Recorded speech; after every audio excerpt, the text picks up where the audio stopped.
What's good, everybody? Gonna start a new series here and compare the Ford versus Tesla. Not necessarily looking at cars specifically, but looking at some of the other pieces. Checking out the mobile app. How does that work on Tesla versus Ford? Checking out some of the software on the inside, charging networks, things like that. All right, so we're going to start with the Tesla app and the control section, which is super simple, straightforward. Basically, can open the trunk, frunk, unlock, open the charge port. You can honk, you can auto start, and you can access Home Link, which is actually a pretty nice feature to open your garage right from the app here.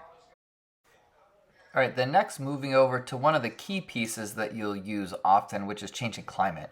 So here you can actually see, you can set the exact degree, you can set it to defrost, you can set any seat to turn on to warm, steering wheel to turn on to warm. It gives you a lot of control around the climate. You can even open the car windows to vent. So a lot of things that you can do here to get it to the exact degree that you want, which is super helpful. Now I'm going to move though over to just a few other little things. One, chargers. You can view all the different chargers that are available for you, which is great. You can also view how much money you've spent in charging, how much you've saved, which is nice.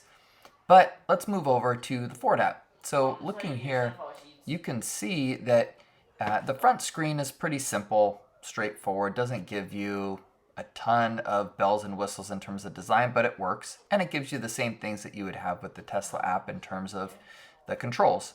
Lock, unlock, and you can do a few other things like put down the windows, roll them back up. You can also open the frunk, open the trunk, and honk the horn. So some basic things. Now, if we go back into the main screen though here, you will notice there's no button for climate. What you actually have to do is just hold the on button for a few seconds. That'll turn it on for 15 minutes. And that just goes to the default, which is 72 degrees.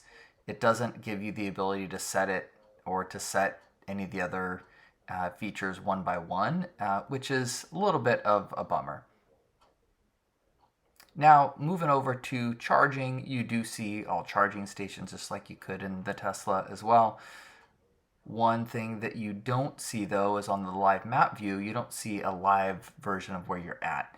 You'll get the last location, it's a little bit behind, it might be 15 minutes behind, and you don't see all the details in the Tesla app. And if the car is driving, you can see exactly where it's driving, how fast it's driving, what street it's on, and live details that you can't really see with the Ford, which is a pretty big bummer.